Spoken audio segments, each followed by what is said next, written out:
Hey, how's it going? This is Melinda and welcome to my channel. Today I want to talk to you about 10 records I have in my collection that are obscure but fantastic. These are records that don't get talked about a lot. They didn't rise in popularity. They didn't take the world by storm, and yet they're fantastic. I think basically when I reflect back on these 10 that I chose, it's easy to say I'm huge into guitar playing. I love a great sounding guitar record. And these choices really show that. And let's talk a minute about obscure, because that's something that it depends on who you are and where you live. If you are a vinyl collector for 40 years or more, maybe these bands are not obscure to you, or if you're just a music lover for a really, really long time, maybe you already have discovered these bands and they're really common to you. But for a lot of us, they are obscure albums. And I also want to talk about, there's some bands that I'm going to be showing that are obscure and hard to find here in the United States, but maybe in your country you see these bands all the time. Good for you. That's awesome, because they're great bands. And I would love to find more records by some of these bands. I just haven't been able to. So for me, I'm going with obscure. I'm going with accessible. These records aren't really, really strange or weird. And also a lot of these are affordable. One record, I just, as an example to talk to you about, had a reissue. Had the reissue not happened and you want to buy an original, it's $5,000. Why bring up a band and an album that costs $5,000? For one, I wouldn't own it. And for two, most people couldn't afford it anyway. So what good would it do to talk about? So these are all records that can be found, are affordable. You might have to go the Discogs or eBay route to get them, because some of them are from other countries, but they're all worth having. I really enjoy them and I want to talk to you about them. So let's go ahead and get started with the first one. This is a band that came out of Phoenix, Arizona. It is a band called Kennelmus, and I hope I'm pronouncing that correctly. The album is Folkestone Prism. This is an amazing psychedelic record. Side one is Perfection. The guitar playing is to die for. And I picked this one alone for side one because I'm not as big a fan of side two. I'm not a big fan of the vocalist's vocals. I just don't think he sounds that great. He's a little Kermit the Frog sounding. But the power of side one is incredible. And like I said, it's been reissued. It is affordable. This is the one I was talking about. If you wanted to know an original, it came out in 1970. There were only 1,000 copies. So to get a copy of this in just okay shape, the asking price is $5,000. You may be able to negotiate, but come on. I mean, most people aren't going to pay $5,000 for a record unless it's just really that special to you and you have the money. But wow, this is a great psychedelic record. Definitely listen to side two. Listen to side one, I mean. The power is in side one. It is absolutely mind-blowingly good. Side two, you ought to listen to it too before you decide you want to buy it. But it's a really great record. So Kennelmus, Folkestone Prism. This next band is Totty. And they came out of Tulsa, Oklahoma. They were brothers Dennis and Byron Totty. Great, great guitars. One of them, when they sing, sounds a little bit like Axl Rose. I am showing the Totty 2 album because I don't have their debut. If I had the debut, I would be showing that one because I think it's better. But this one does capture glimpses of the glory of their debut album. This one actually came out in 1981, but it sounds like it came out 10 years after its time. It definitely has a 1970s, early 70s feel. Great fuzzy guitar playing. Lyrics, strong on some songs and not on others, and I think that's the weakness of this album, to be honest with you. It's got a really cool raw sound. You could think early Kiss. Maybe that'll scare some of you off. It shouldn't, but it's a really good record. But if you can find the debut album, that is the one to have. So really love that one. Very, very cool to own. and I've never seen it. I bought it one time, never seen it again. Now this next band is a little more common, and even though I say they're common, I rarely see their records. Maybe in the UK you see these a lot because they are a British rock band. They're actually a British progressive rock band. Jade Warrior. They were on this Vertigo Swirl label, so that itself isn't obscure necessarily. But you know, you try finding these records, especially here in the United States, and they're just really hard to find. And yet this is such a strong record. Jade Warrior, it is their debut album. They came out of a band called July and formed Jade Warrior. There is some tremendous layered flute playing on this album. The flutist, known as John Field, he also played on Mike Oldfield's Tubular Bells, and it's just a really solid record. And I also have, I think this is their third album. I was able to find it too. I don't love it as much as that album, but this one is very good too, and it's very well worth having. I'm not counting this one in the 10, but that's just kind of a bonus one that I wanted to show you because I was able to find 2 Jade Warrior albums. So for a lot of you, they may be easy to find. Maybe even in big cities here in the United States, they're easy to find. But someone like me who has a limited choice of where we can go, a lot of my record shopping happens when I'm traveling, I'm on trips, and I'm able to find some really cool stuff. I found Jade Warrior in Florida, actually, so really, really cool.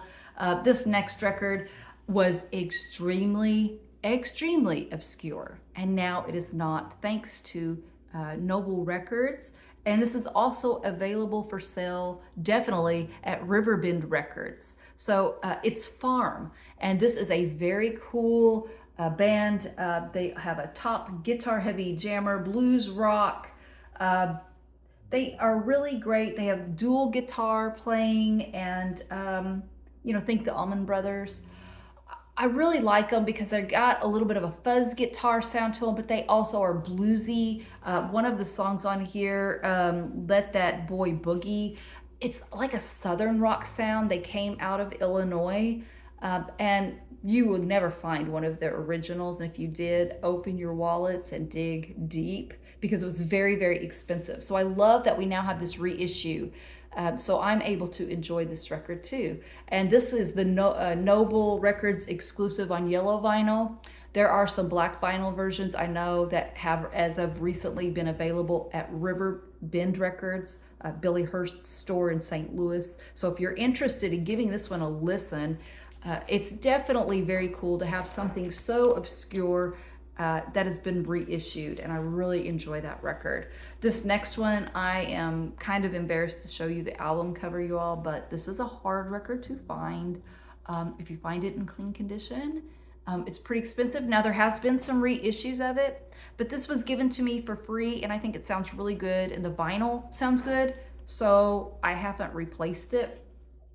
It's Tangerine Dream by Kaleidoscope. Definitely the worst looking album cover in my entire collection, but I don't care. I'm not getting rid of it. And it is a heavily counterfeited record, which I believe I have, but I still think it sounds really good. They were a great band from 1967. They were thought to be competitors with Pink Floyd and Piper at the Gates of Dawn, but they did not quite get that popularity that Pink Floyd did. Great music on here. I just really enjoy this record. And it's extremely psychedelic, but beautiful. Really, really good. And like I said, it has, there you can find good reissues of this. It's not impossible. I was at a record store one time and I had a big stack of records that I was purchasing, and at the record store he was playing this record, and I'm like, man, is this record for sale? I'd love to have it. And he was like, oh crap. And he said, you can just have it. So because of the album cover and because it's probably a counterfeit, he just gave it to me for free, and I've been enjoying it ever since. So Kaleidoscope's Tangerine Dream, an excellent record. And for a lot of you psych collectors, that's probably not extremely obscure to someone like me, though. You know, I don't see that record every day. It's worth having. It's really good. Now, this is one that was very obscure. It gained some popularity and notoriety. There's actually been a documentary based on this record. It is Rodriguez Cold Fact. I have a really flimsy South African pressing of this record. It was released in the United States and sold very poorly, but did very well in South Africa and Australia. There's a documentary showing the popularity he gained in those areas. He ended up, this came out in 1970. He ended up being able to go on a tour and make a little money from this album, I think around 1979. So, you know, it was really cool. He kind of made this record and made some others, and it just didn't work out for him, so went back to a normal life, not knowing how popular he was becoming in South Africa. So great music, definitely not something you want to play in front of your children. There are some songs on here that you wouldn't want to, them to hear, but it's just a really cool, there's some fuzzy guitar, great lyrics, great singing. This is my South African pressing, as you can see, and I love it. So Rodriguez Cold Fact. It has been talked about here in the vinyl community, and based on the documentary on Netflix, did get some popularity. And since then it has been reissued, so it's not hard to get. Definitely a great record that you don't hear about every day. Definitely worth having. And now this is another one that was really nearly impossible to get. Got some notoriety because it became an exclusive for Record Store Day. Now maybe it has been, it's been out of print, and maybe it did get another reissue, but this was one that did come out on Record Store Day a few years ago. Really cool bluesy guitars. These were three guys that came out of California, put out this record. I think the album cover is weak, and that might have hurt them, but it's a really strong, cool bluesy guitar album, and I highly recommend it. You know, it's considered hard rock, came out in 1970. I'm showing a lot of 1970 records for some reason, just a coincidence. This is on the Fantasy label, and you may probably be able to find an original, but if not, the Record Store Day version sounds really, really good. And again, another great record that you're just not going to find every day. Be cool if you do, grab it if you do, but you know, just really good. And this next one is one I have talked about on my channel before. It's got a song that I really wanted to have, but I got to do a little cover up here. These women are not dressed their best. It is Velvett Fogg. And, you know, Tommy Iommi was in this band. He left in mid-1968 to join Black Sabbath, a very good move for him. So he is not on this record, but it is a very cool psychedelic record. Really great songs on here. I love Yellow Cave Woman. The big one for me was Come Away Melinda, which has been done by the UFO, Uriah Heep, and Velvett Fogg is probably my favorite version. There's a really cool New York mining disaster, 1941. Lady Caroline is good. Just really a solid psychedelic album. This was a music on vinyl release. It has been reissued before that too, which those are pretty expensive, and an original is really, really expensive and hard to find. So Velvett Fogg, I've talked about that one on the channel, definitely worth picking up. Here's one that for a lot of you, you already own it, it came out, you're aware, but for some people who are newer collectors, maybe they don't know about the Hassles. So the Hassles, they were a band that was in 1964. They broke up in 1969. The most notable person in this band was Billy Joel. Played keyboards, a little bass. And if you go on YouTube or you look around, you can find old videos of the band's performances, at least a couple of them from this album. They were what you would consider acid rock, and they were really good. They performed a song called Colored Rain on this album. It was written by Steve Winwood, and on the album by Traffic called Mr. Fantasy. So if you can look right here, here's Billy Joel in the picture. And he doesn't really talk much about this band. It doesn't get a lot of talk, but it's a very cool one. You don't hear every day. Really, really great. And it is on the United Artists label. So that one, you know, I don't know if there's been reissues of the Hassles, but if not, it's not an expensive record. It's not extremely hard to find, and yet I don't see it when I go out. Very often I found the one copy, bought it, and never saw it again. So I thought it was worth a mention. Now, here's another band that if you live in Germany, you probably are familiar with, but here in the United States, trying to find their albums, impossible. I found one time. I got super lucky. And yes, of course, you can find them on eBay and Discogs, but I like finding things in the wild, and I found Novalis. I hope I pronounced that correctly. I apologize if I don't. This is Sommerabend. This came out in 1976. It is wonderful German prog rock. Absolutely incredible. Great singing and incredible guitars. Again, this takes you on a journey. Wonderful, wonderful record. And it is on the Brain label. I say anytime I ever see anything on the Brain label, I pick it up. It's very rare that I ever do. Maybe in big cities and huge record stores, you find things on the Brain label, and I'm happy for you if you do. I just don't. But when I do, it could easily be a blind buy for me, and it works out very, very well. So Novalis, what a great band. If I ever see any more of those records by them, I will pick them up. Here is another one from the Brain label, and the final one I'm gonna show today, a killer band, Jane. This is their debut album on the Brain label. I think it was their third or fourth release on the Brain label that Brain ever put out. Killer progressive rock. Guitars are amazing. Novalis, Jane, they are absolutely fantastic.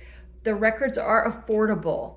I'm guessing they're probably pretty common in Germany, and occasionally they make it over here to the United States.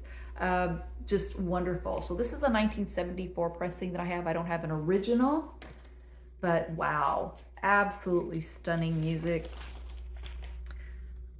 It's called Together.